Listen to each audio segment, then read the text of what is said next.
Welcome again, everyone. It's me, Nick Michalak, and the stunning Steve Frazier. Well, hello again, everybody. And we're doing a slightly bit of a different style of film for commentary. It's the John Carpenter-produced Body Bags, this sort of anthology film they kind of produced for Showtime back in the day. It was supposed to be a series, but they kind of like nixed it and said, we'll just make it like a 90-minute movie. So I figure we give this a try and see if the anthology format works for us and if it works for you guys, too. We've been doing these John Carpenters, and so we thought, let's add this one to the mix. Slip it in there, so let's see how things go. So, guys, you have your own copy of Body Bags. You get your timestamp over to 0.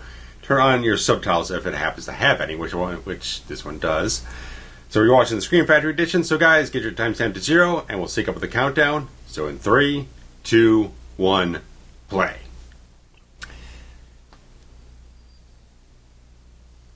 And we are right now at the 30th anniversary. 30th anniversary as we're releasing this. And there's our old friend John Carpenter. Yeah. John Carpenter presents Body Bags. Yes. Yeah, like you were saying, it was supposed to be Showtime's kind of answer to Tales from the Crypt. Right. Which is weird. Which is kind of weird because they were late on the uptick because Tales from the Crypt started in '89. This is '93. Right. They were trying to coattail it, and at this point, even Tales from the Crypt was falling off.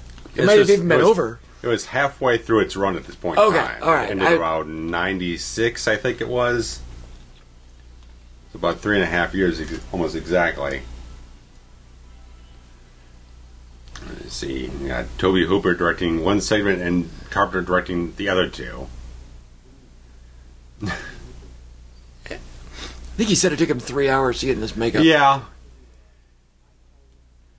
Before the makeup, it was the thing like, this seems kind of exciting for me to kind of do something like this, and then it's like, oh, fuck this makeup, man. Right.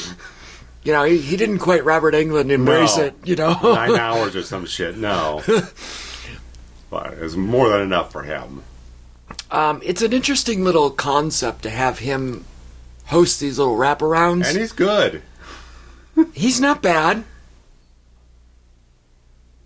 Man, I mean, it's funny. Yeah, he's charismatic, too. He's not as curmudgeonly self he'd be in some interviews here and there, maybe more later on in the years, but... And that looks great. Yeah. I don't know... Well, it's our buddies. Your buddy. My buddy Greg Nicotero? Yeah. So, interestingly enough, just yesterday, I made a new buddy. Okay. And my new buddy is Justin Beam, who does all of... not all, but he contributes many of the... special feature interviews and documentaries on the Scream Factory discs. That's something. He works for lots of things. TerrorVision. He gets contracted out and do all these things. Sure, yeah. And we were actually having a very quick discussion just yesterday as we record this. Chiclets. Look at those chiclets with a big crack. You never see a big crackle anymore. You only see it in the mini. The mini is I guess what it is. Can you still buy a big crackle? I don't know. I was curious to see what was on the cover of TV Guide too, because that was huge back then. Anyway, missed it. Hopefully we'll get another shot. Justin Beam had done some various interviews or whatever. I don't know if it was for Big Trouble or if it was for the one with Alice Cooper that we just covered. Prince of Darkness. Prince of Darkness. It was on the tip of my tongue. But anyway, that had built a rapport. And then I don't know if he helped bring Body Bags or suggested or whatever. And Carpenter was very not into doing it. Prince of Darkness. That was their first doing DVDs. Right. So. Right. I think it was Prince of Darkness. That sounds right. And Carpenter was pretty reluctant because he takes some warming up, I've heard. Yeah, and the issue really wasn't an issue because he owned it, I guess. Like Showtime, I guess, didn't have any sort of involved. Like Carpenter owned more independently to produce, right? Yeah. Like Carpenter owned it or owned the rights to it. And as long as he could kind of have some creative input into the the disc and also control over the cover art. Okay. He was in because notoriously the cover art is awful for this. For the VHS, the original, which is like a body bed. That character or whatever that scene is isn't even in this movie. Pretty generic type of image, yeah. And so they got in bed together and they put this out, and now we've got ourselves a nice little Blu-ray for our 30th discussion. Yeah. And obviously, because it was a TV movie type of thing, it was. Obviously, you had the disc. I didn't. I couldn't watch or listen to the commentary. But apparently, there's allusions to the fact that they may have shot it for both aspect ratios here, the 4:3 and the 16:9 type of thing. Okay. So it might have been like, oh, maybe there might be like we're talking some King films, like, the TV movie gets released theatrically over in fucking Europe somewhere or something. No, I don't know if they were eyeing that idea or something like that, maybe with a potential deal somewhere. But. Is that Barney the dinosaur on the TV guide? Yeah, it is. It is Barney. I'm trying to find the frame. 5-5, Klondike 5. Right behind the blue shirt, right behind Bill, there's a rack of them right there above the Ritz crackers, and that's Barney. Huh. Barney was like a cultural phenomenon in that era. I know we haven't really been commenting on what's going on, the story. We had to get warmed up here with all those ancillaries. You can get your brakes done there. You get free propane, apparently. That's a weird kind of trade-off you have to make to get free propane. It's a good-looking set for a guy. I mean, look at that gas, man. $1.34 tops. $1.34. You can see that no more. $1.14 for the super unleaded. That $1.14 might have been high for '93. Probably. Maybe they shot this in California. Gas is probably higher in California. Yeah, they shot in California. So here's our boy. He's coming up. What an interesting melting pot. Oh yeah. This movie with Carpenter and Craven and Tobe Hooper all in the same project. Now, granted, Hooper and Craven didn't intermix, right? But the three of them, all of their names on the same one property. And Carpenter even tried getting Clive Barker involved, but he was too busy at the time. But he would have had a cameo somewhere. That would have been interesting. He really looks disheveled, doesn't he? He looks great. Yeah. And Carpenter was he thought pretty well of Craven's work in this whole thing. He felt it was kind of nice and creepy. Yeah. Well, both Craven and Carpenter are creepy people, just in general. They have a side to them, yeah. What kind of cigarette is that? It's just some generic cigarette. Yeah. Like the biggest word on the package is cigarette. Yeah. Yeah.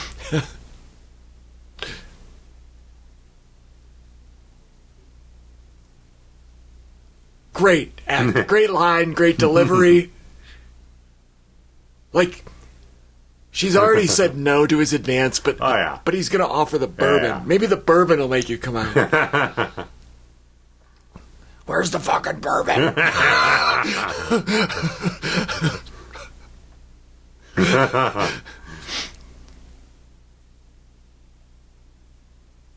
You just the stereotypical guy on the graveyard shift you're going to encounter at some point in time. They're just going to wander around here. Right. Like, I love short film concept in this anthological format. I don't know if you've seen any of the 3 seasons of Creepshow. Not the series. That my buddy Nicotero has done. Mm-hmm. They're all star-studded. Mm-hmm. They're usually two episodes, like 2 shorts per episode. Sure, yeah. So they're 30 to 40 minutes long. Okay. Maybe 45 tops. And they are outstanding. I could not recommend Creepshow the series enough. She's like, oh, finally, a normal-looking person. Oh, $1.34 for this guy. Super. He's not going for that $1.15 shit. No, look at that car. That is a nice car. I can't tell what it is, but... Oh, man, I know that logo, too. It's a Porsche. It is a Porsche! Yeah, you can see the name down below. You ain't putting no regular shit in that, man. Man, this Not really... a chance. This brings me back, the old credit card. Oh, yeah, the swiper. The little click-clack. Imprinter. Yeah. Did you ever work anywhere that had that? Like, your first job was at... Because we're of the era where... Probably, yeah. Like, our first jobs were, in the mid-90s. And, yeah, and mine was late 90s. Yeah, I guess mine was 97. My first job was in 97. So, we still had those. Mm-hmm. But it was probably 98 that we switched over to the magnetic strip reader for the credit cards. Yeah. That was my movie theater job that we've often talked about. And we only took the credit cards at the box office. The concession was like cash only. Okay.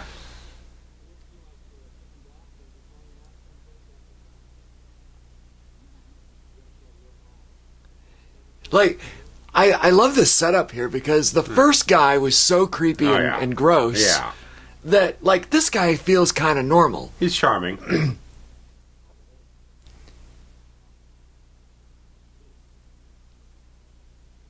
And even if she's not serious, she's at least more willing to, like, be cordial and affable. Right.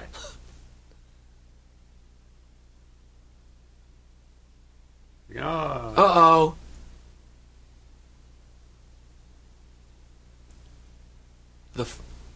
The fatal mistake. She forgot the card.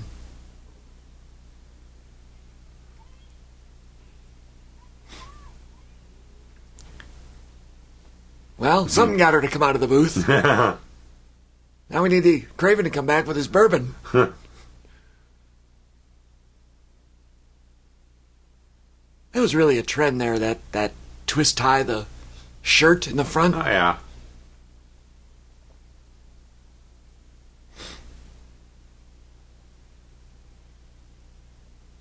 Yeah, I don't know where they found this gas station. But it's like a picture-perfect gas station. Exactly, yeah. Uh-oh. Kodak film? And anyone actually still sold film. Yeah, I think in 93 that was... Good 15 years later, it'd be really super hard to find.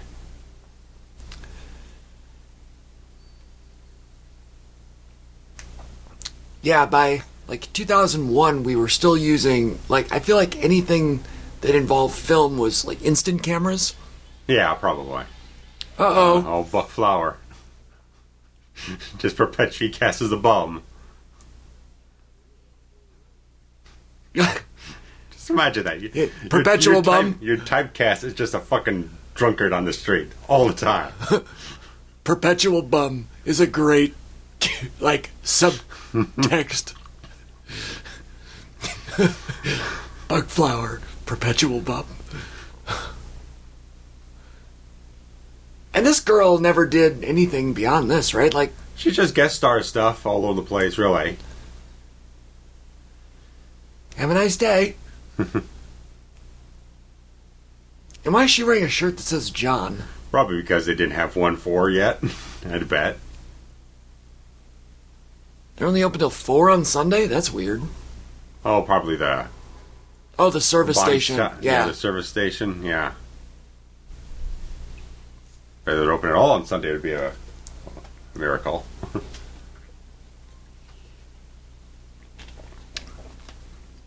That guy had some Hershey's Minis in his desk there, but no crackle. He had the Good Bar. I think the Good Bar is my favorite of the minis. Well, the dark chocolate. Oh, Bill, employee of the month. Broken Bill.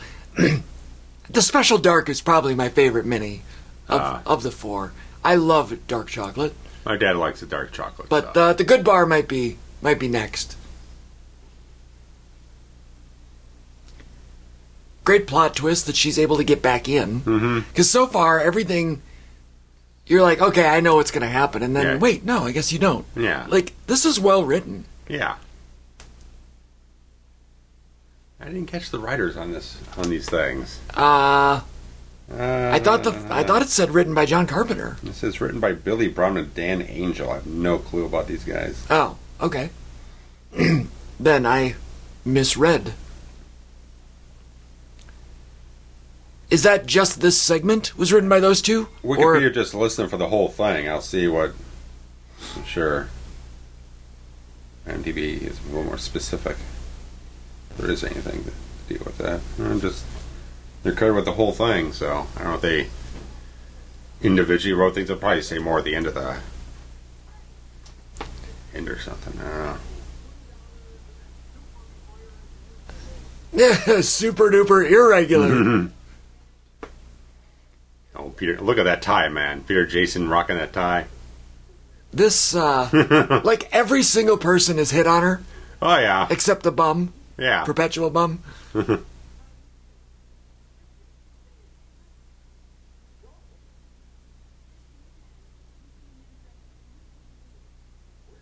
It's great, man. He's always great.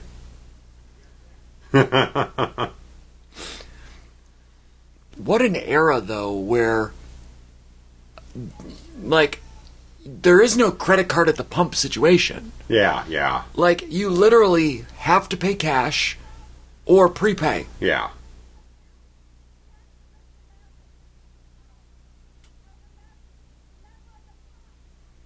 She's... Don't let the door shut. Get the key. See, they've taught us as an audience. Yeah. And she's pretty full liquor as it is. Right. Well, she was just giving him a little blowjay in the car in the front seat. But, I'm sure, yeah. Well, that's why he's so peppy. When he got out of the car, he zipped up his pants. Yeah, and he's zipping them up again. Up and down. Up and down. That is a good tie, though.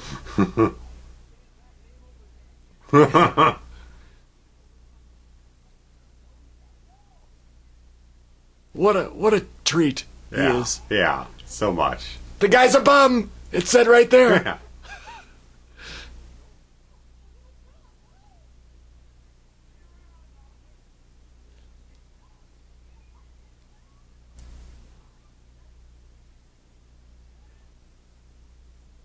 One of those like filmmaking things that are, I guess, fantasy TV related thing. Like, there's no cars at all, right? Yeah. There's nobody ever, and then the cars are just coming one after another, right to the gas station. No two ever at once. Yeah. It's only one at a time. But there's no other cars on the road, and every car goes there. Mm-hmm.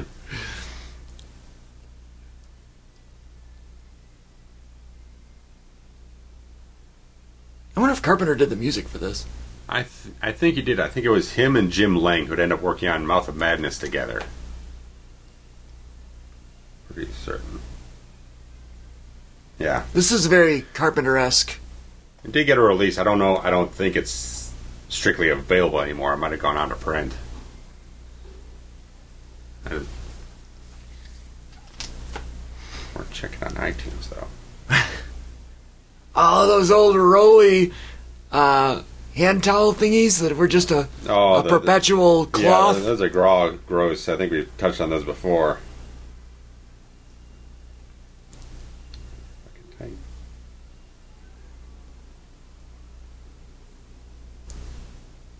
Like, you literally, for those of you that don't understand the concept, it's a cloth in a circle that you literally just keep turning and drying your hand. So every, I don't know, sixth person, you've gone around the horn, and now you're reusing the same cloth. I don't know what the process is for cleaning it.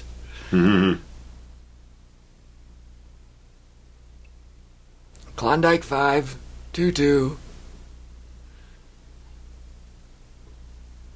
You can get the soundtrack for about $28 on CD on Amazon right now. No kidding, $28. Yeah, it's not a prime item. It's probably like a third party situation, right? Yeah, right. Of course, if you're listening to this a year from now, it might be double that.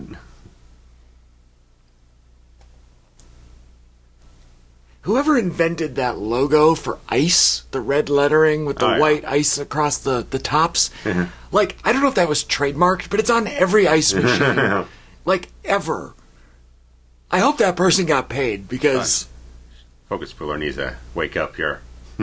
Yeah, it's a little fuzzy. Yeah. Nice.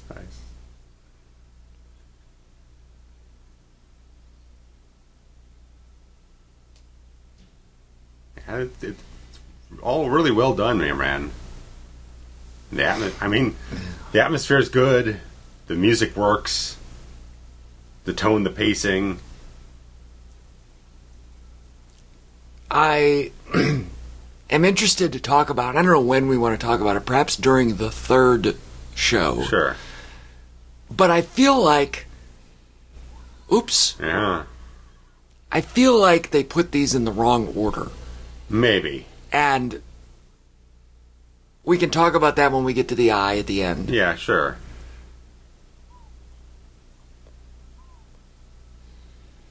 That's Sam Raimi in the photo.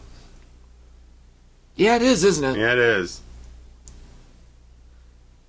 I don't recognize him when he's young. Like, yeah. I only know him as, like, an older man. Looks more tired as an older guy. Yeah. For some reason.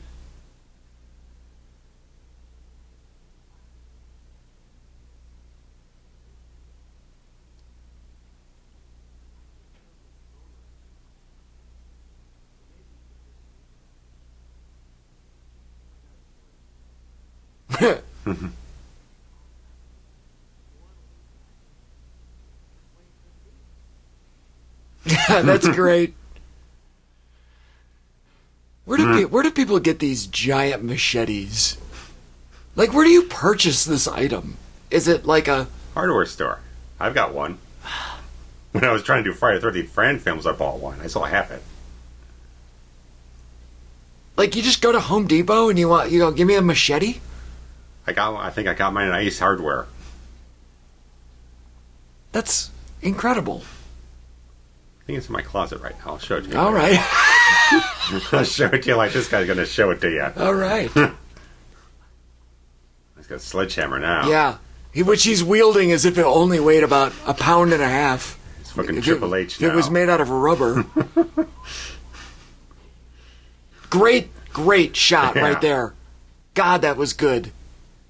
I love the fact that worked and it's stuck in the glass. It's really good stuff. Really good use of a really good wide shot. Yeah. That is a little bit of a wide angle lens on the whole thing. It's really, really good. I mean, we know Carpenter's great with the cinemascope stuff, but it shows like with his cinematographer, they can still achieve a really, really hot result. Oh, Bill's dead. 185 or 133. Yeah. Corpse Raimi. Well, sorry. I'm sure you had a fun time for it, man. How could you not? Yeah. Oh. Fuck. That's gotta hurt. Right in the nose. Lipton tea in the can there. That's good. I don't think Lipton still makes tea in a can. There's some RC Cola. That's underrated. RC's underrated. It's good stuff. I like he's got a tooth there in the front that's like loose or broken. Yeah. That's kind of good.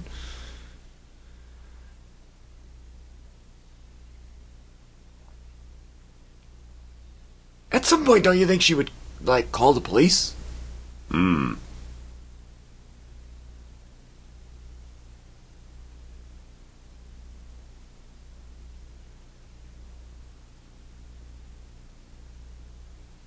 Like, if she was really weirded out by Perpetual Bum, like, you just call the non-emergency number and hey,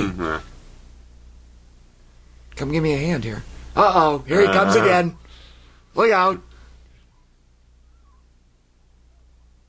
I like the blood there, the broken nose.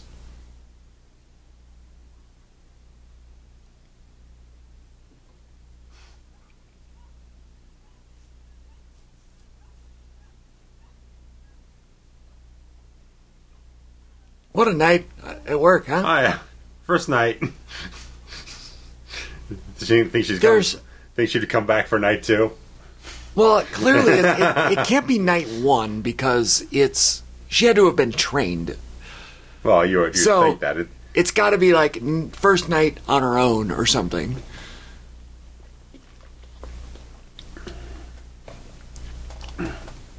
But still, to your point, I don't think she's coming back tomorrow night.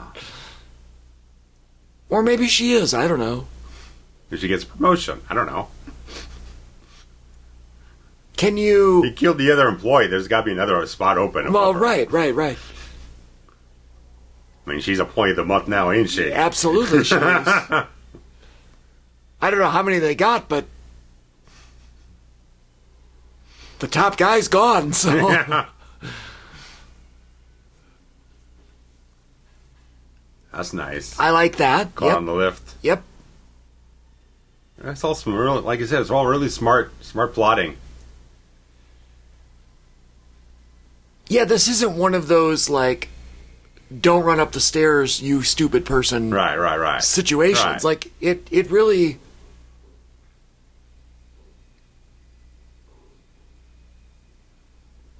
And smart writing. This guy came back to get his card. Yeah. And every time you're like, wait, which one's going to be the creepy guy, or which one's going to be the threat in the story? Is it going to be obvious, or is it going to be swerving you?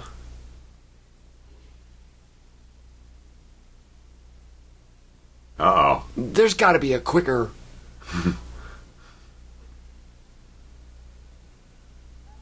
Oh, nice blood, boys. Nice. It's a little much. It's a little much, but it's nice. But it's in the vein of what's happening. Yeah. Now... We're on cable. We can go a little extra miles. How is it that he was crushed to that degree? Sure. Because a person can fit under a vehicle that's on wheels. Sure. It'd be nice if the wheels were off the truck. Maybe a bit, yeah. That'd work better. You know, all show long we've been seeing that the brakes and rotors are... Yeah.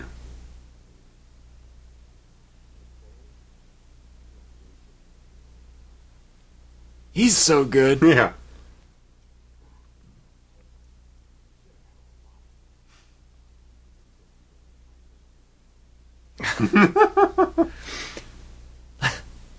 Like, he's so silly. Yeah. But he's into it.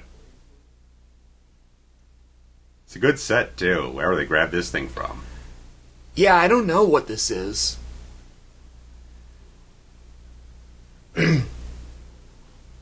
That's hilarious.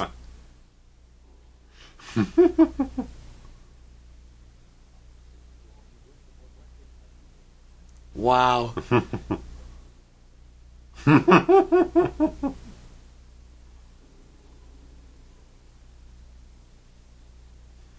That's odd. Whoops.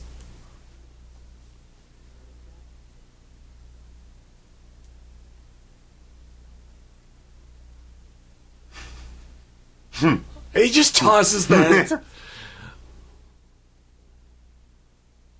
Is this the first actual body bag we've seen? Yeah.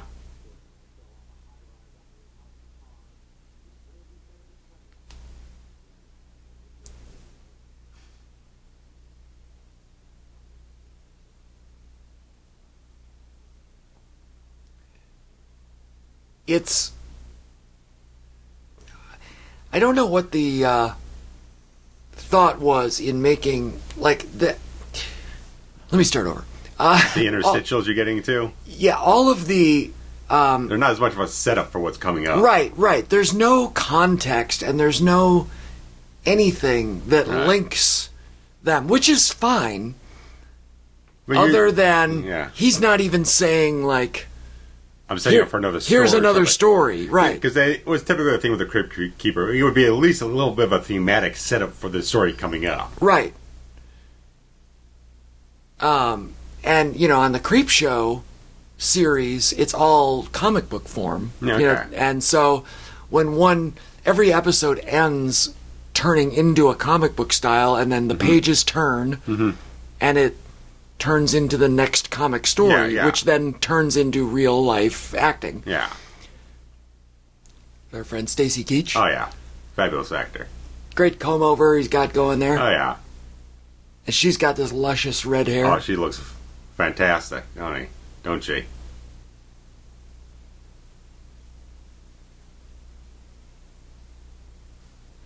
It's a very like early 90s. Got whisked in a little bit inward to the temples and everything. He needs that Ron Popeil hair in a can. Do you remember that spray can with the hair? Yeah. All infomercials all day long. I know. Yeah. Especially if this is airing on Showtime. I mean, you just flip the channel a couple of notches, you're going to find the... Oh, yeah. 1 o'clock in the morning, yeah. Right. Ron Popeil's selling something.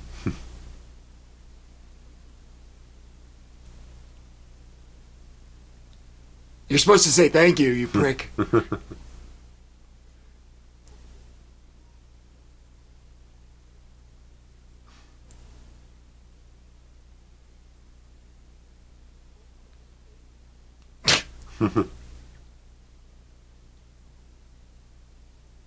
Yeah. It's good.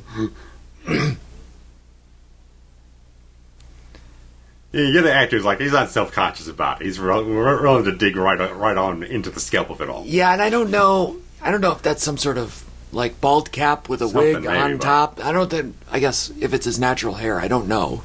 I doubt it. I guess it could be, but I doubt it. Oh. He's got that Donald Trump thing going right there. Yeah.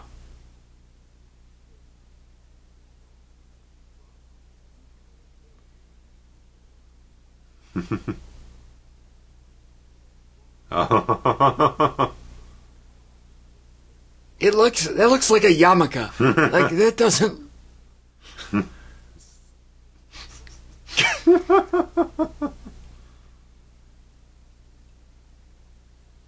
Like George Costanza. Yeah, there's fucking piece. John Lovitz, yes. There's sometimes men can pull off a toupee. That guy's got great hair. Oh yeah, he's totally I L.A. salon guy. I want to be him. Yeah, totally.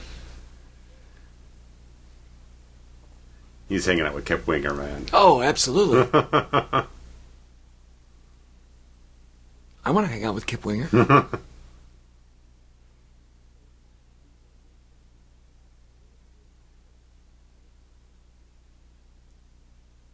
So it's like every time they come back to the hair, it just looks thinner. Well, he doesn't have the comb over right now. Yeah. So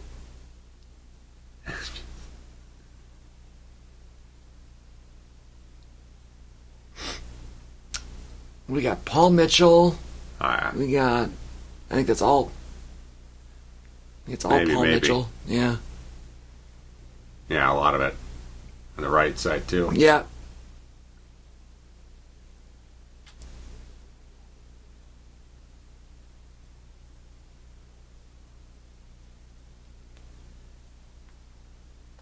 This particular installment in the anthology is less horrific. Yeah. This one is not as... at least it doesn't start off... You don't get the horror until about halfway into it. Really. Right, at least. Maybe 2/3. You know, this one's like a borderline comedy, as opposed to... Like, I get the whole thing is more like... more of a satire, yeah, of male insecurity. That was me. 2003. No, I didn't look that good. There he is. Buddy Greg. Really? That was Nicotero. That's The unbelievable. lion's mane, man. wonder if that was really his dog.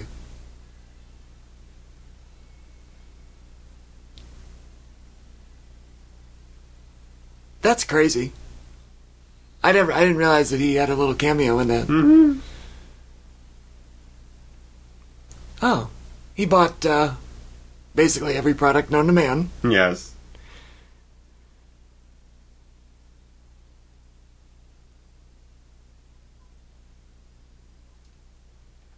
And there just so happens to be an infomercial. Oh yeah, this is nice. What the fuck is that? Massage the scalp a little bit. Oh, Are you man, exfoliating? What are you doing?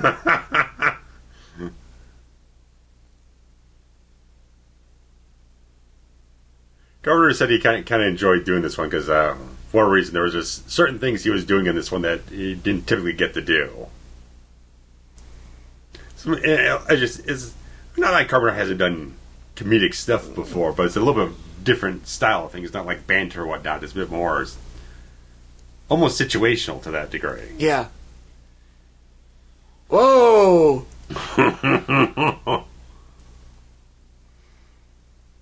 Partway into Sam Donaldson territory. I don't know what's happening up there, but it needs a little poof. A little poof. It's a little. He looks like he's been scalped. It looks plasticky. Right. This is Ken doll. 30 years early. Who painted your head is a good word. A good line. I've heard that word paint used for men's hair coloring before. Yeah. Put a little paint in your hair. But it's so matted down that it's like hilarious. Yeah, we gotta find a hairstylist on this one at the end.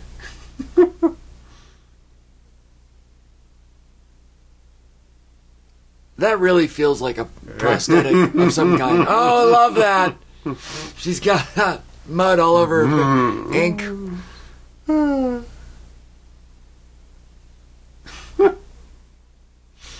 Oh my lord.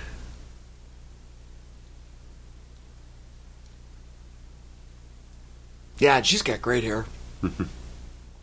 This 90s set. Oh yeah. I love it.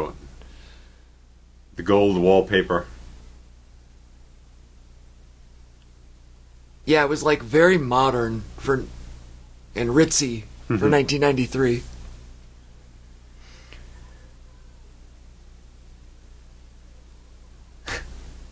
I mean, how self-conscious you have to be about your hair when you still got this gorgeous-looking woman. You've got her entire bathroom set up for it. She doesn't even live here. Right. I mean, come on. That scene just You're reminded... half a step from being hitched to this lady, and you're still just can't get past your scalp. That scene there reminded me of Elaine yelling at George when George didn't want to go out with that woman because she was bald. And all I think was bald. That's right. All I could think. The stupid thing, she blows it out the fucking window. Right. She does that thing where she puts her hands to her mouth to like amplify and yells, "You're bald." That's all I. Like, that is the image. Fabulous. Which is exactly what I pictured in that last scene when she was yelling at him about, like, so what if you're bald? All I saw was Elaine Bennis with her hands to her mouth in a blowhorn fashion. Yeah.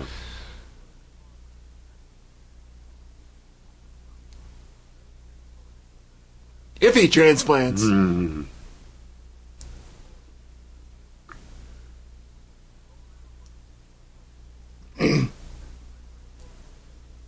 24 hours a day, you can get...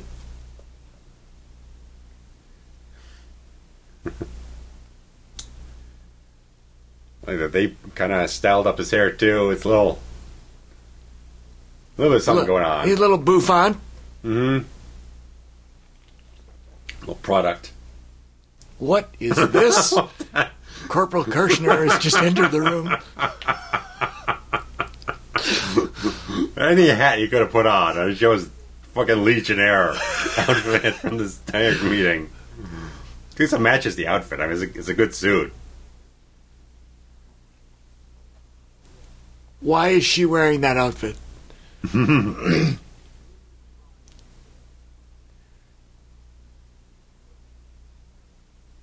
This is how this situation would play out. A new patient would go right to the CEO and have a nurse in the room explaining the process. There's nobody intermediary. Kind of glossing them up too.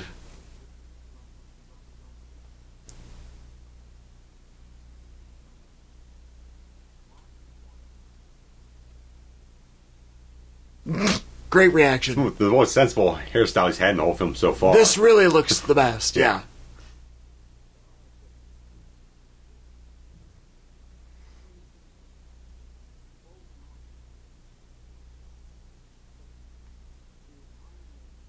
I like that the owner of the company is trying to talk him out of it. Yeah.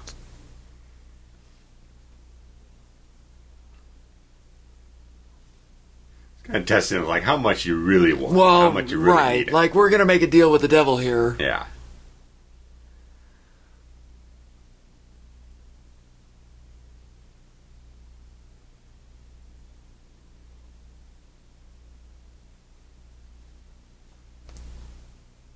Yeah, it's a sharp-looking outfit he's got on. Oh, yeah.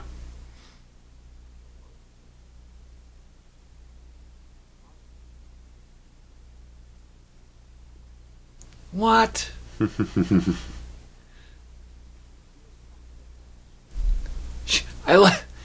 He calls her nurse. Yeah. He doesn't call her by her name. Yeah. You are an object. Oh, it says a lot about the 1990s, the early 90s.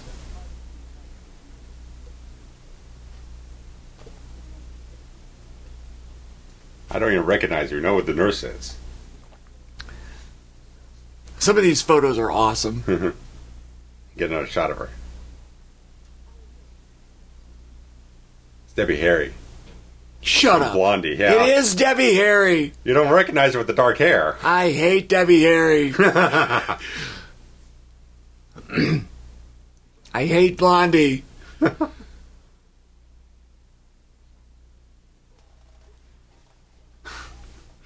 She's all over him, man.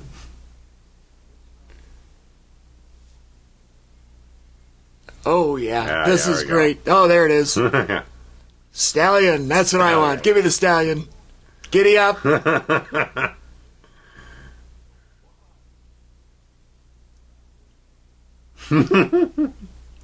Fabulous actors, man. Just totally.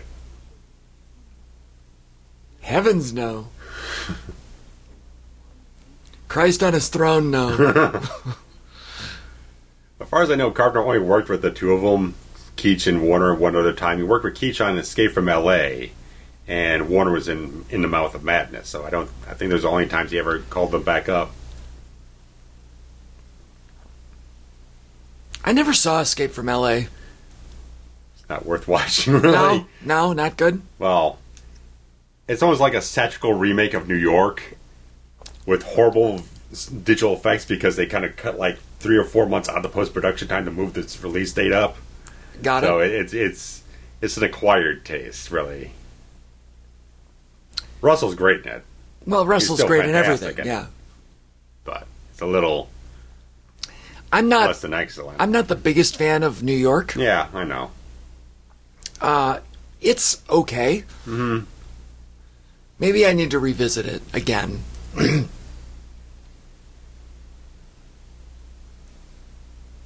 Maybe we'll ask everyone in the comments here to let me know if I should I give Escape from New York another go for a potential future commentary. Mm-hmm.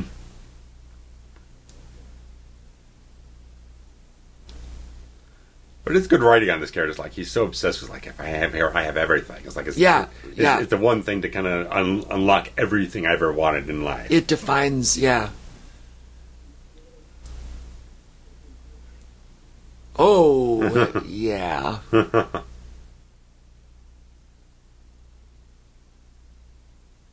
And he's so obsessed with it, he doesn't even question the process whatsoever. Right. It's like it's so impossible, and it doesn't even matter to him.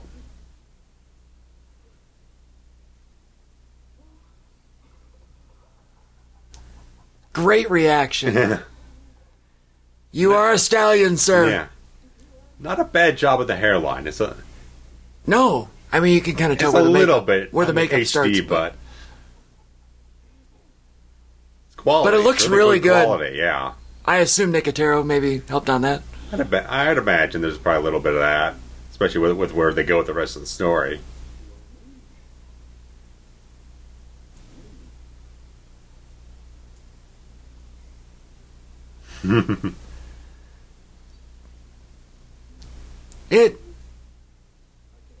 It really doesn't look that good. I mean, on him, the long hair. But, It does look ridiculous. It's totally ridiculous. I think that's the point, though. well, sure.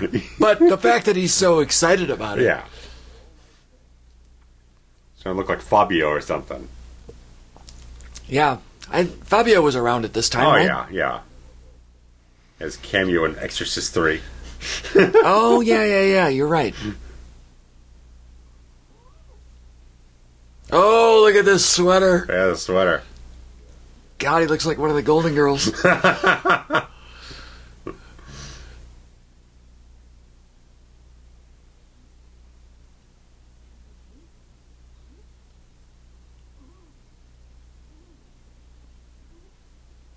Yeah, as far as this anthology is like, at this point, it's like waiting for Well, right. the hook to kick in. It was like, how's this thematically tie in with what we're doing With here? anything. Yeah. Right. Yeah, this...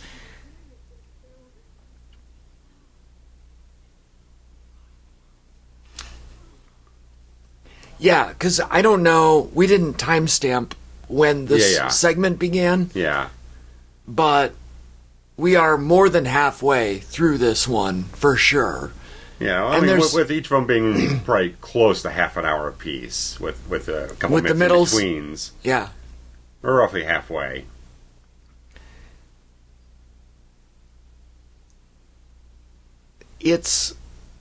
There's no element of... Look at his face. It's weird, but it's not like a horror story. Yeah. You know? Yeah, that's my point. Like, especially leading or being preceded by this Carpenter scene where he's talking about the guy that fell off the car and then got dragged by the train, Right. and this bag of blood is all that's left of him. Yeah, we think that's supposed to be this thing, but it's not. Right, it's weird. It works better watching it again, because you know where it's going, so you at least kind of project the foreshadowing of it all.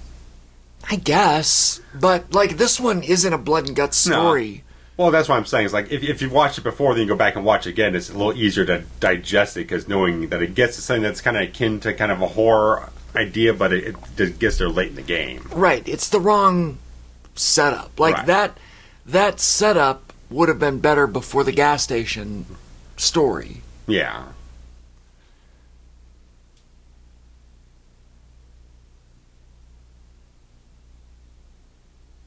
It's very long, sir. Yeah. That's what she said.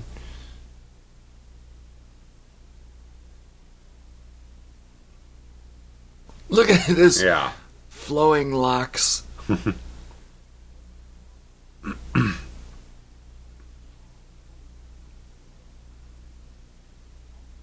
Now, at this point, I would have the man style it. Oh, yeah. Get some gel in there. Right. Give it a little poof at the top like he's got. Yeah. That's what I really want. I wish my hair looked like his. I need some product in there.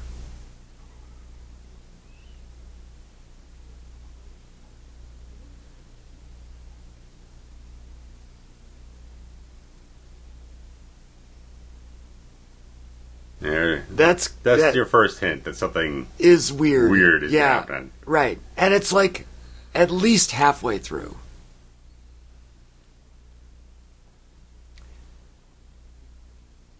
Even in with this nice transfer, it's not 4K, but it's a Blu-ray decent Blu-ray work, disc. yeah. Like that looked pretty good. Yeah. I had the little Looks like it looked squirmy good. hair. Yeah. They very much looked different than real hair, but Yeah. you got the idea. Yeah.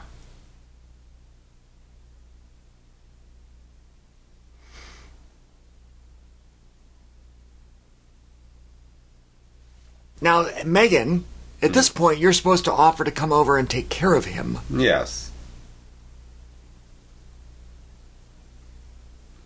Megan is played by Sheena Easton. Is that Sheena Easton? Apparently, according to the credits here, yeah. Another singer turned actress.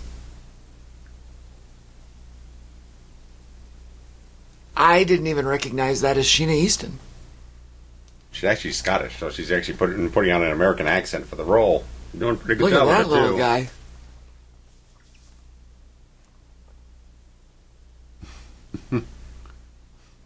I've been there. Maybe not with a flashlight, but you know what I mean. There's nothing worse than eating your own hair. Let me just tell you. Yeah. Number 2 on the list is rolling your hair up in the car window. I've done that. Yeah. That's not fun. I got a moonroof. That happens a time or two when I'm closing a little shade on the thing.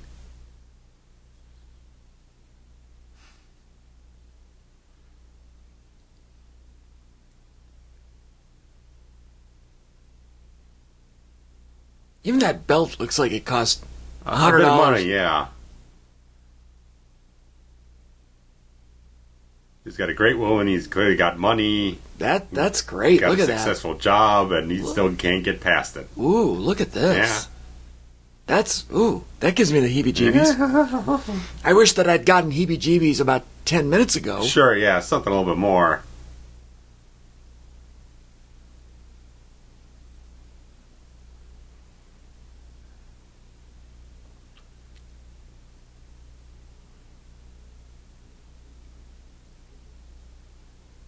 He does sound sick. Yeah.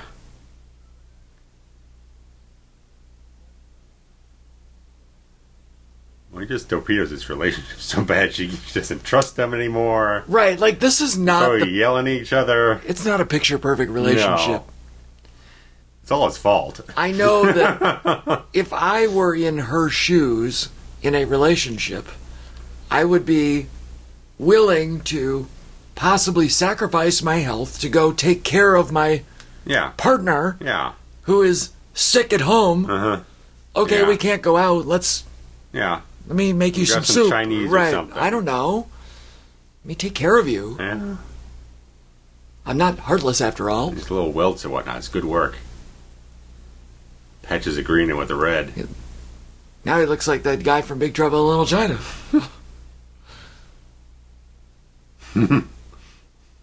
Great reaction. Yeah. Oh, there. Oh, yeah. Right. Right out of the, out of the gums. No. Yeah. Gross. No. That was fun. Yeah. The little noise. Yeah. Now it just goes creepy. Like. Oh, it's got a little snake head. I mean, this was a segment that always kind of I remembered the most, just because this is such a creepy idea. Well, just from this end of the whole thing. Right, I was going to say, you remember from this point to the end. It's visually strong in that regard. I mean, the Wolfman look here? Yeah. With the welts and everything. And, oh my Christ, I don't even want to look at that. Well, that looks very fake. It's, just the idea of it, just like the mouth is what got me. He's now hunched over like a fucking Quasimodo.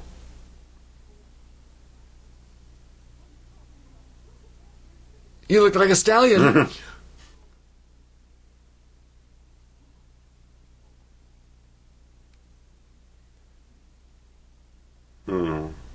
Whoa. Oh. Yeah. That is, well, it looks silly enough for me not to be creeped out by it. Yeah. There are movies out there where people have like bugs or worms or whatever under the skin. Wow. That Prince of Darkness. Yeah. That one thing. There's all kinds of And the eye, but the mouth is what really gets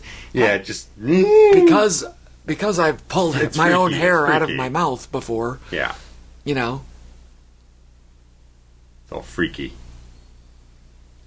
Like, those are fun little... Yeah.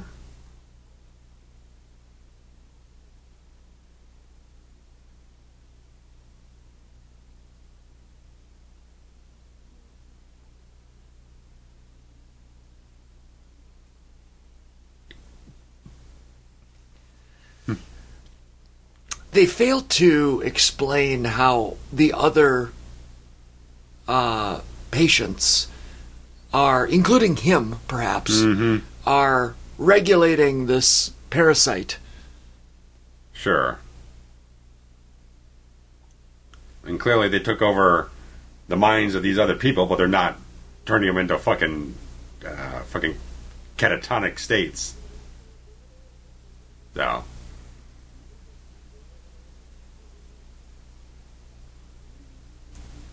Like I said, it's a nice satire on male insecurity. Vanity and, yeah. And just as these creepy visuals in like the last 5-6 minutes of the entire thing.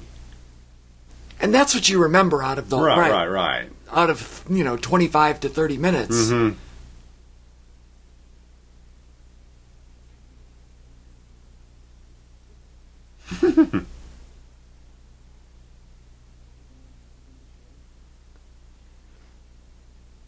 And that's a nice... This is fun.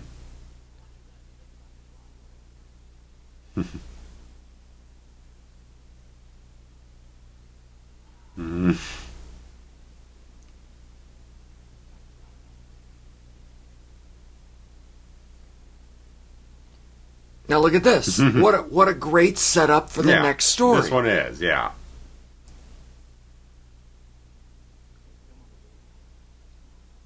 That's a good joke.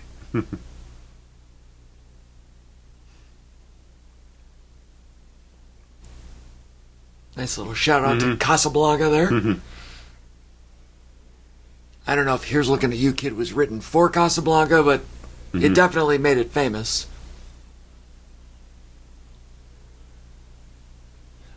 Let's see. Did they show any sort of...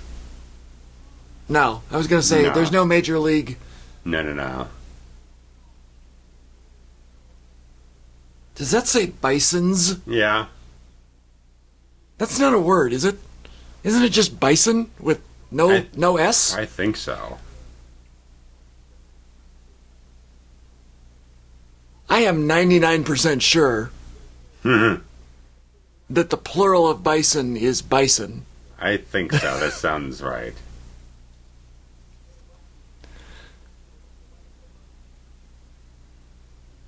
Here's a guy that you know a whole lot more about than I do. Oh, yeah. I think real highly of Mark Hamill.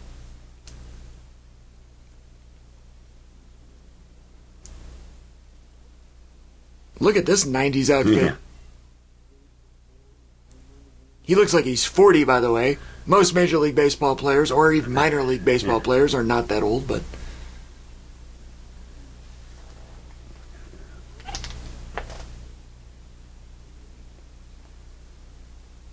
He is really good in this. He was born in 51, so he's 40. Yeah, so he's in his 40s at this point. 42? 43? It's a rain machine if I ever saw one. It's literally raining on half of the street. Yeah.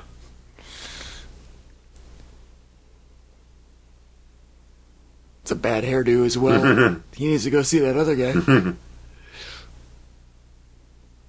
What do we got there? I saw Michael Jackson.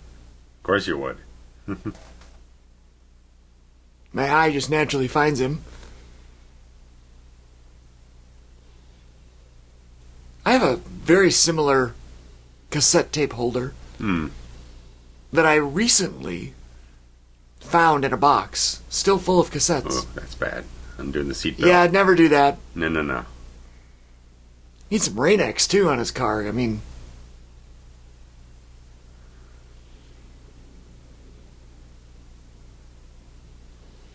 There's a deer. Oh. Ow. Yeah, it just reminds me of Brian Pillman had the same situation. He was sifting around for CDs in his Humvee or whatnot, then he goes off the edge and then he fucks up his ankle and no more flying Brian after that. No. And he was already on, Pillman was already doing drugs and that just made it worse. Yeah. The painkillers and depression, and they ended up fusing his ankle in a walking position. They did it once and they had to break it again because it didn't set right the first time. And that's a great piece of makeup. Nicotero, great job, sir. If you did all of it, I don't know. I assume. It's the full Can-Be crew. But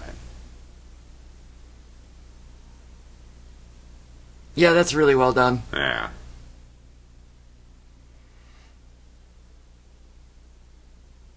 Notice how this one didn't take it long at all to give us some sort of action, right? Consequence. And Roger Corman. That is Roger Corman, isn't it? Yeah. They're calling up everyone they got.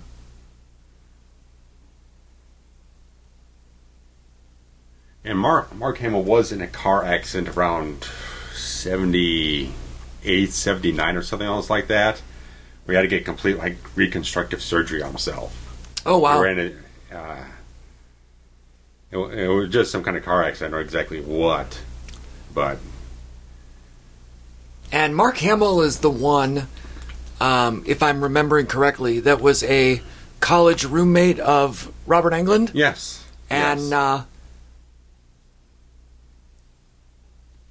they, went through auditions together and various whatevers, and this guy went on to get a little movie.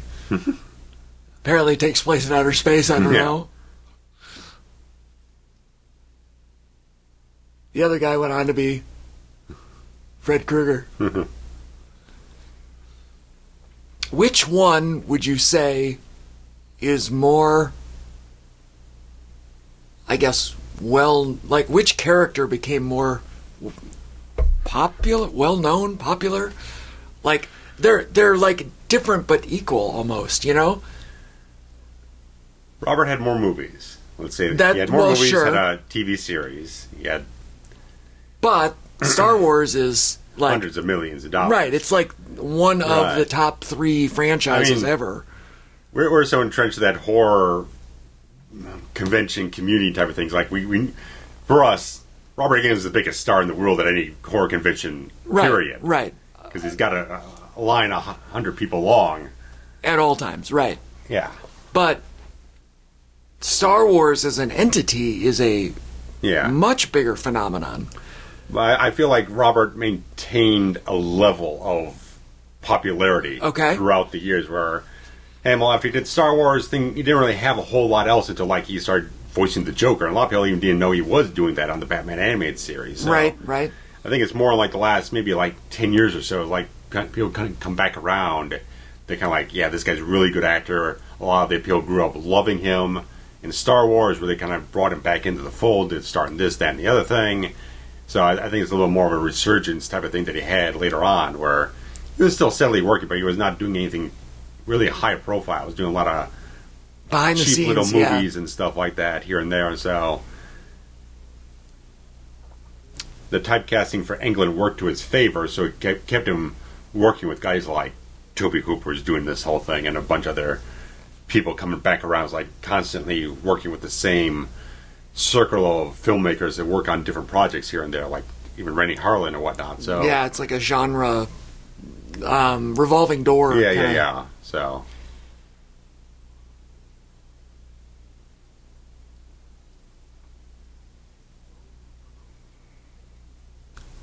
I wonder if this is based in any reality. Like if eye transplant. I don't. From what I understand, I still don't think that they can do ocular. It's the most concentrated nerve thing. It's very iffy if they could achieve it. Yeah, I don't think. Definitely not a regular thing, I doubt.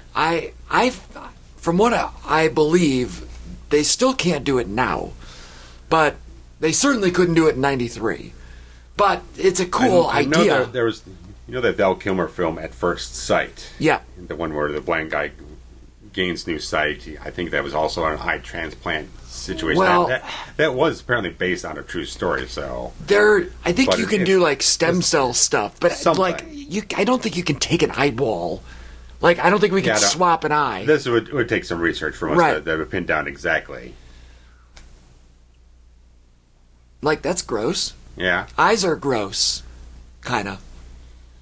This one definitely feels a little bit Tobe Hooper to me, because it's a little more of a psychological, unnerving type of thing. There's not It's not those touches of comedy the other two segments had. This one's a little bit more.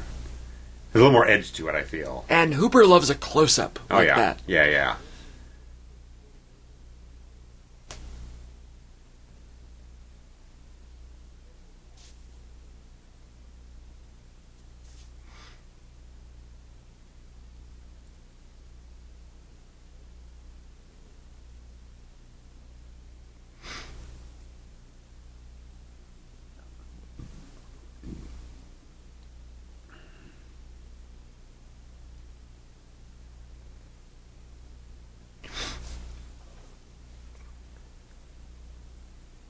This is an interesting concept that he would, take on the personality of the previous owner of the of the whatever the body part is.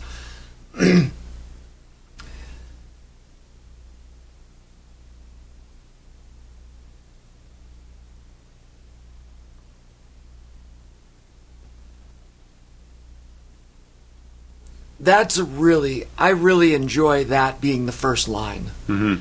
Yeah.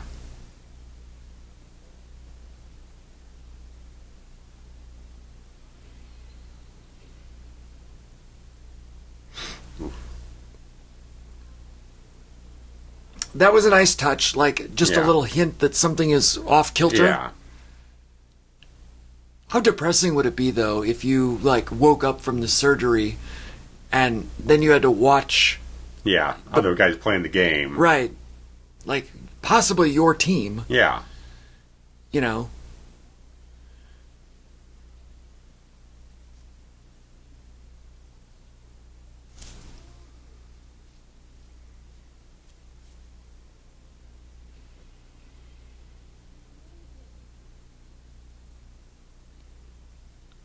It's interesting that was literally a music cue and a flash of light. Yeah.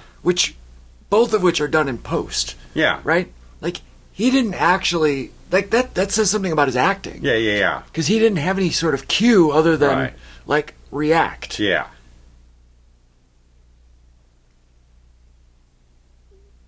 I think oftentimes people forget that there isn't, an orchestra playing music in the background while they're filming this stuff, Yeah.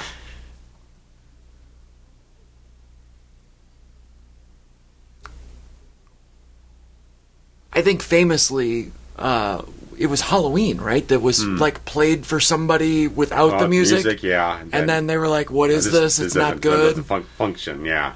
And then the music went on, and suddenly it's the greatest horror movie ever. Yeah. Yeah, it's a little bit with Star Wars. Like before you put the John Williams in there, it's like I don't know how this little ragtag sort of space opera thing's going along here. It's a nice car. Oldsmobile, I think. Good old boxy sedan for you. Yep, burgundy. I mean, that screams 19. I like the burgundy interior, man. That's hot. I dig that. And the seatbelts that start in the front. That was not a good thing. I never liked that. No. That's like a safety hazard type of thing. They stopped doing that by the end of the 90s, if even that late. I get what they were trying to do with it. It forces you to wear it. Yeah. But it just makes it harder to get... If you're in a crash and the thing's stuck there, it's that makes it a lot harder to get you out of the entire thing. If there's an airbag or something else like that, you're kind of pinned in there. Oh, very, very perceptive, sir. Love that one is blue and one's green. One's just a tad bit off, yeah. It's a nice touch. They could just okay, well, for the rest of the thing, we'll just okay, it just is normal eyes. No, we're still going to do it with just a little extra touch. Yeah. I mean, they're very different. Just to throw it off a little bit.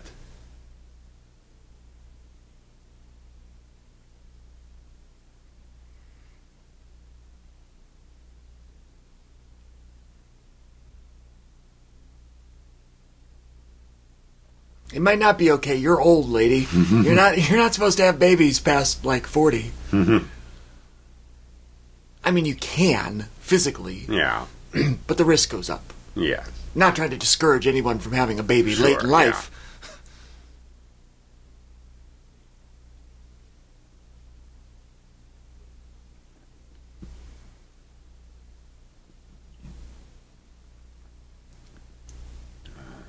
Dr. Spock.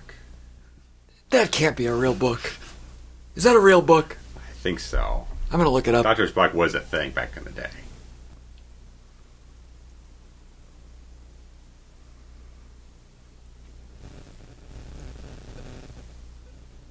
I'm looking on Amazon right now. Dr. Spock, Baby and Child Care, 10th edition, currently available for $16.50.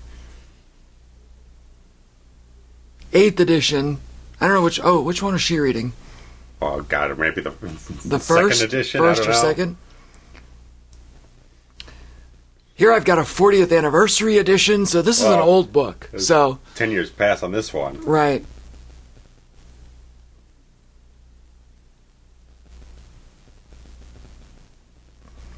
I think 85, maybe.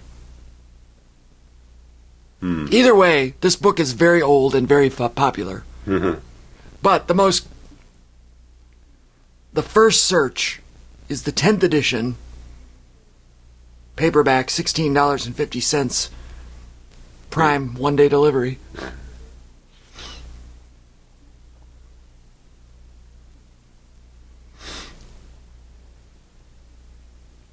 Yeah, I didn't realize. God, that lamp is hideous. Yeah. Oh God, goes no. great with her sheets, though. I mean,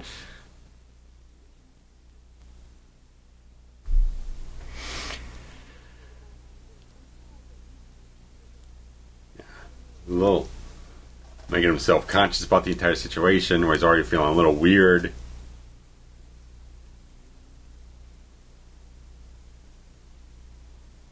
Don't fall asleep with the contact lens in. It's not advisable. I can't do it. You can see in the wide shot that his eye was already blue. Right. We're planning on HD. God, even the soap dispenser matches the sheets and the lamp. And the freaking art piece on the wall, it's all flowers. Yeah, this is so 90s. Oh, yeah.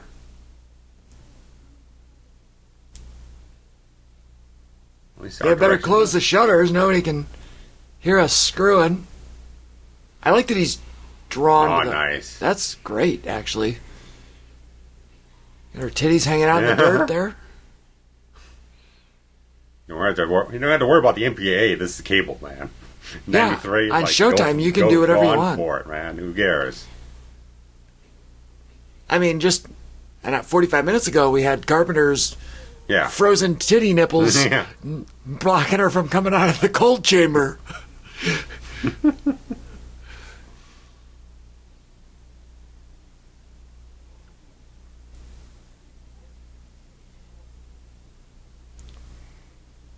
This one's a little, I guess, supernatural. Yeah. Right? Like, it's kind of metaphysical to a degree, yeah. We've got our... Maybe now is a good time to discuss. So the first segment, we had our slasher. Yeah. And then we had our satire in the middle with a bad setup. Mm-hmm.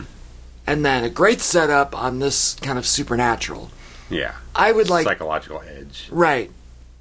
I would like to argue that segments 1 and 3 should have been reversed. Okay. Yeah. Having this be the lead off. Yeah.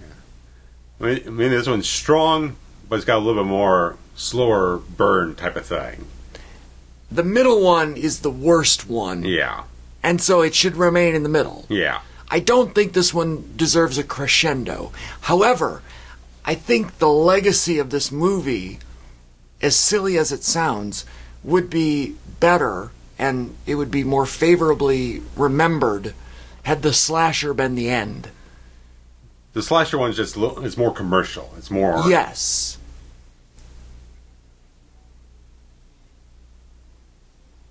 He didn't yell, by the way. That's not yelling. Again, a good art direction with all the trophies and everything in the back. More flower wallpaper, though, but... Oh, that little border, yeah. Yeah, that's bad. The ceiling fan blades have not changed in 40 years, by the way. Is that a wooden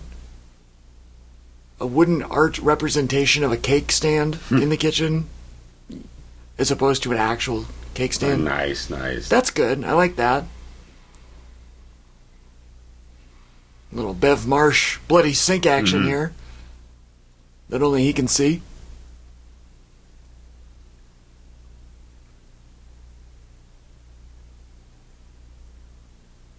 No. Yeah, don't do that. No. That's a bad idea. No.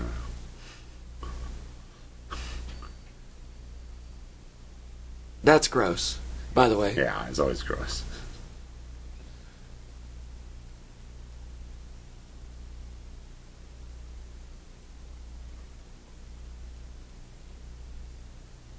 I was very excited when I moved into my townhouse almost 2 years ago to learn that I had a garbage disposal, which I'd never had in my home prior to this.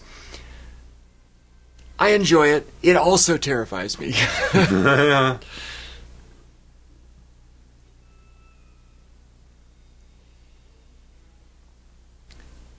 Did the story say what this project was in the backyard? Is like a pool or something? No, I don't think so.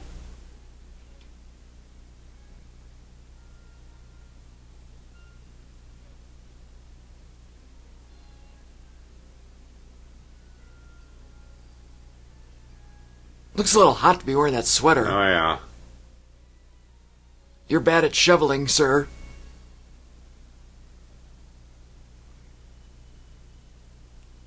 Yeah, stop right there. Call 911. Put the shovel down. No need to search for a second foot. Let the authorities handle it. Yeah. The bloodshot eye is so good, though. Love that. I love that her toenails are painted red. Get the backhoe now. Well, right. It's like Kevin Bacon's Store of Echoes, just excavate the entire backyard now. You got it.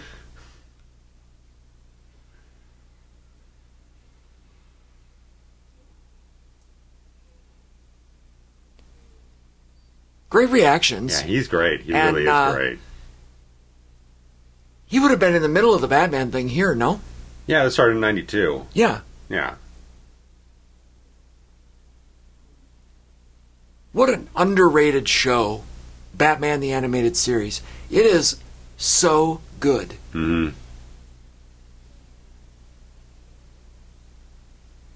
Brent is a bad name. Hmm.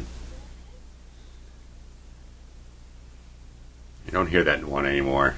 Yeah, that one kind of really fell out of favor, didn't it? Yeah.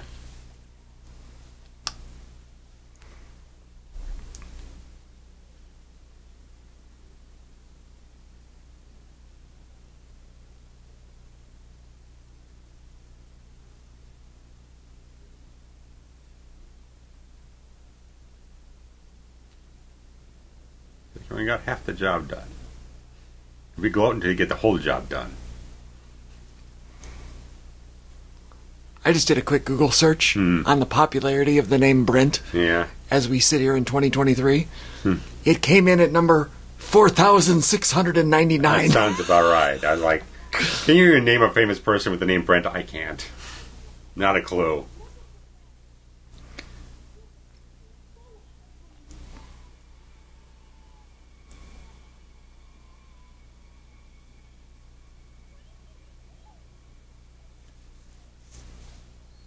There hasn't been a lot of explanation as to what's happening here. Yeah, it's abstract. It's abstract. It's taken a little mileage to get an explanation. Not until he finds out where the thing came from that it starts to fill in any blanks at all.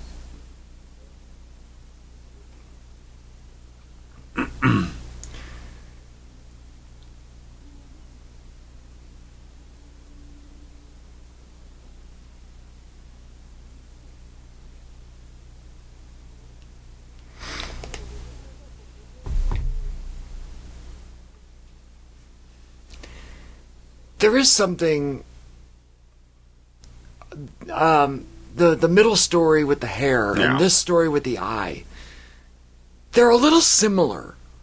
Like, they both have to do with somebody augmenting their physical appearance and it having a negative impact on their on a base level. Right. At least with Hamill's character, it's like, okay, he's a ball player. That's his livelihood. He wants to maintain that. He can't do that with no depth perception. Yeah, I mean, I get the circumstances. It's more the wife kind of imposing, like, the aesthetics of it are kind of unsettling and distracting her, so it's making him more agitated by the situation. So it's played a little stronger. Oh, necrophilia. Mm-hmm.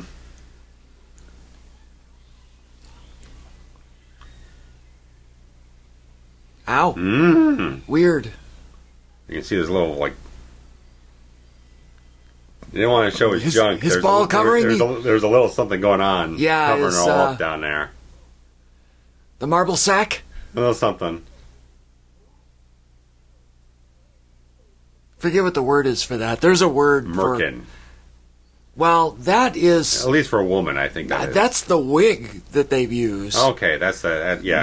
Because there was a story with Ellen Barkin on Sealed Love where the director ripped it off when they were doing the sex scene, and he was a big old jerk about things. Oh, wow. That's getting a 4K release. I don't know if you saw that. Oh, yeah.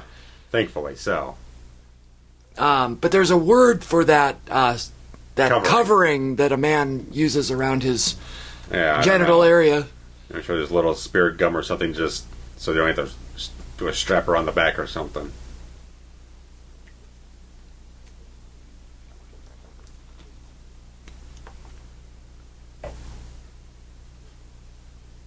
Yeah, this is such a 90s look. Oh, yeah. With the couch. The cherry wood. Upholstery, yeah. Just real thick on that. I guess my point was that, like, they feel very similar in kind of reacting to a physical appearance thing, right. You know. They're played very differently. Yeah, totally, just strikingly different. But I don't know. I feel like there's so many different avenues they could have gone with stories.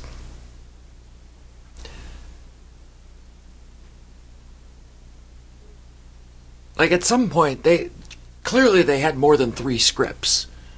They must have had more than 3, yeah. So, the fact that these 3 were chosen, or maybe they were just the first 3 that were shot, and then I don't know if they were just like greenlighting a pilot movie, and then they were waiting on that to see if they're going to go forward with it, or they like mashed 3 episodes together for one thing. I think that they were individual episodes, like with the intent of being a weekly series. Mm-hmm.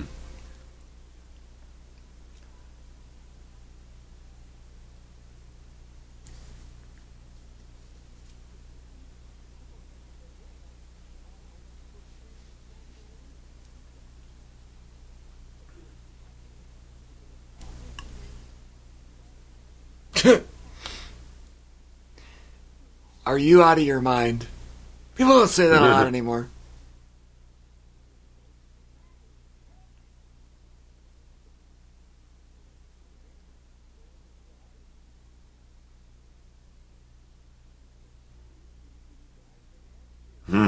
Is that information that he would have?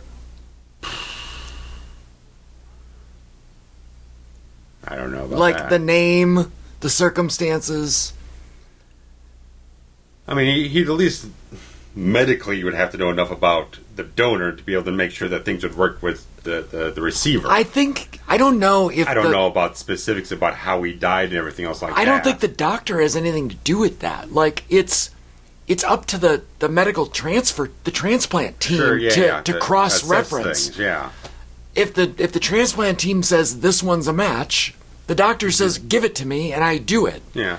Like, who's got time as a doctor to cross-reference when there's a transplant team? I covered a film earlier this year, the Madeline Stowe film Blank, where she's playing a woman who got blinded by her mother at an early age, and she gets a transplant the same way this type of thing, but the doctor specifically says, well, it's not a good thing to have the donor's family interacting with the recipient of the whole thing, so we keep that confidential. Cause Correct. It's too much of a emotionally complicated situation to let that happen. I think historically, donor families are not supposed to interact with recipient families. It's just too emotionally complicated. I think if both parties agree to it, they'll do it. Yeah, I think so. But I don't think that's standard practice. It's just give the information away for you to go hunt them down and lay out your woes about this situation or something or whatever it is. It's like some people just need to clean cut it and not deal with that situation.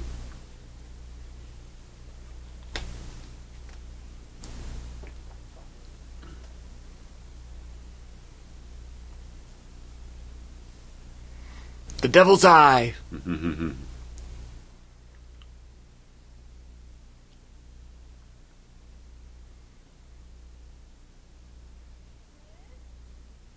Brent's a bad name. Go on about it.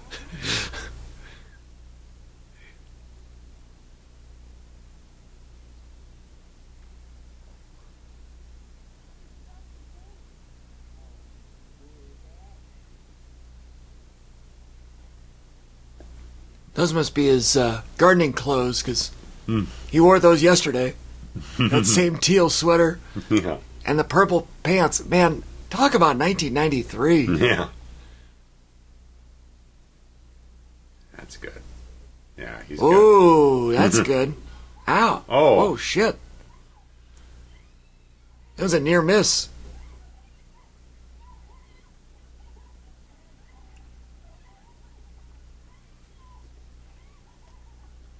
This is a good twist. Yeah.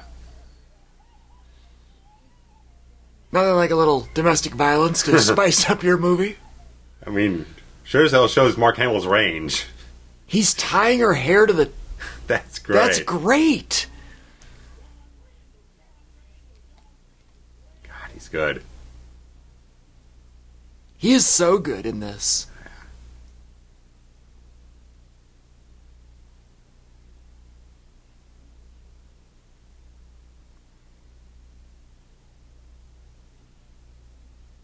Isn't it interesting that their logic is that the one little part turned all of him into that? Yeah.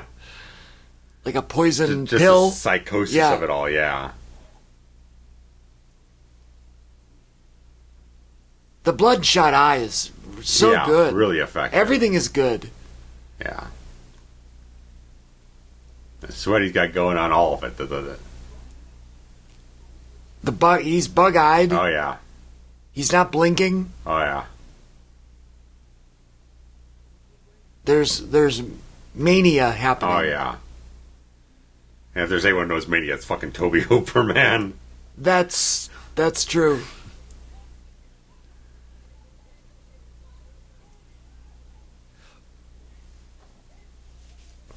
Oh, Brent's in the Bible. We have the Bible to blame. Oh.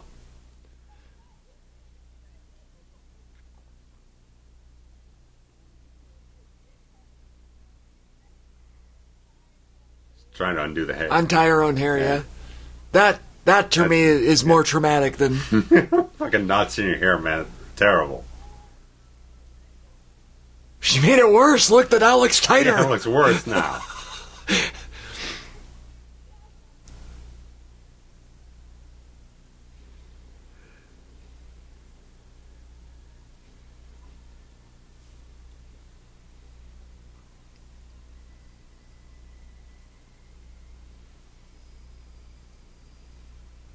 Great little montage. Mm-hmm.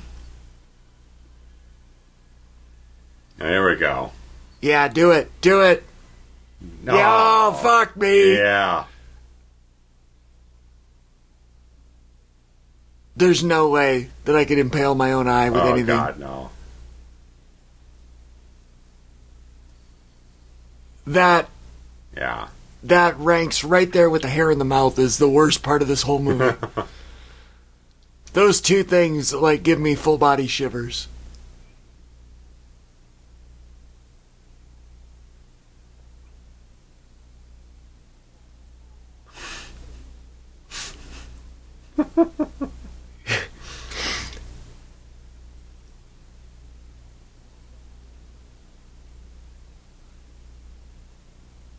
That's a good line.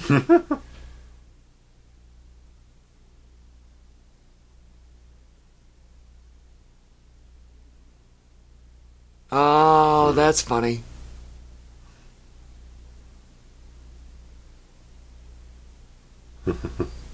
This is a clever ending, right? Yeah.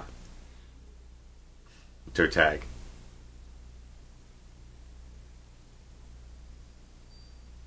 Like he had a gunshot wound or something to the belly? Something, yeah.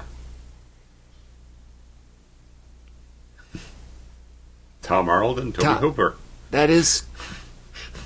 Tobe Hooper also looks like a bum. Oh, yeah. And what's Tom Arnold doing in this movie? I have no idea where they dug him up from, man. I don't know whose contact he was. He was making a resurgence, though, at this time, wasn't he? Didn't he start his own sitcom, or was he just guest starring on Roseanne? I think it's kind of in between there. He might have been guest starring on Roseanne. He had... Freddy's Dead. Freddy's Dead. He was in True Lies. True Lies the next year. Well, that's what I'm saying. Like he was this, about to jump on that. Yeah. Right. I mean, but like the first half of the 90s, he was... Rising up. Yeah.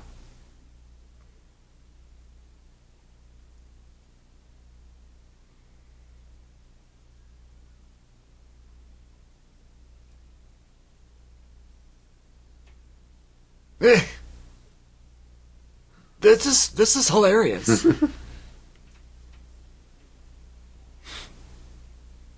Got 2 cups of coffee. That's great. You need a sandwich, man. Well, you're yeah. Your corner. You got to have a sandwich somewhere to eat over the fucking corpse. It's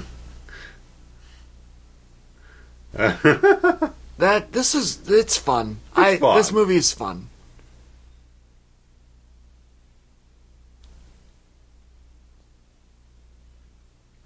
Robert Carradine. Mm-hmm. Yeah. I mean, this is such a Buckflower perpetual bum. What a cast of characters, right? Yeah. Greg Nicotero, Man with Dog. Twiggy played Kathy. Huh. Interesting. So, I don't know. I feel like the wraparounds leading into the hair was not good. The eye had a before and an after. Yeah. They could have easily done the intro section and then the martini gag. Started with the eye. Yeah. Ended with the eye. Mm-hmm. Gag with the glasses. Yeah. Gone into the hair. Yeah. And then done the gimmick with the bag of blood. Yeah. Leading into the gas station. I feel like that would have worked better. Yeah, that would have swung better into the guy getting crushed under the lift. Right. Yeah. Exactly. Rick Baker, coroner's makeup. Oh. Get all the greats. Yep, K&B. Mm-hmm. Think we're Jeff Amata, who I mentioned before. I double-checked. He has, over the last 40 years, over 200 credits as a stunt performer or coordinator. That's crazy. Yeah. And he works again with Carpenter a lot of times, all the way up to, I think, Vampires. I think he was on Big Trouble as well. We're going to cover Vampires later this year. Oh, yeah. That ought to be a rousing good time. I'm going to drop some acid before we start that show. Maxwell Johnson. Yeah, I mean, with the gas station, I think I could take it a season if it was on that kind of quality. Agreed. The gas station was really well done. Yeah. They kept that kind of lively thing. They're kind of working with their same sort of troupe of the actors and a lot of these different filmmakers. Cameos? Yeah. You got to get a few hot shots in there at a certain point in time. Whoever's kind of establishing horror at a point in time, just have them come in and do an episode here and there. Because Tales from the Crypt wasn't quite doing that. They weren't getting Tobe Hooper or Craven or whoever else. They were kind of more just like Zemeckis' guys and stuff like that, have them come into the scene and just kind of tap in there. This one feels more driven by like the people of the horror film community. And the Creep Show stuff, the current stuff, is more like that. Yeah. It's cameos and, you know... They could have gotten George Romero or Mick Garris or something else like that in the whole thing. It's kind of the precursor to what Masters of Horror ended up being. So. Right. So, it's still fun. Yeah. I'm glad that we covered it for the Carpenter legacy. Yeah. So, if you guys want us to cover like Creep Show in the future in the same sort of format, let us know. That'd be fun. We're very much interested. So. Yes. All right, until next time. Yeah. Bye-bye. Adios.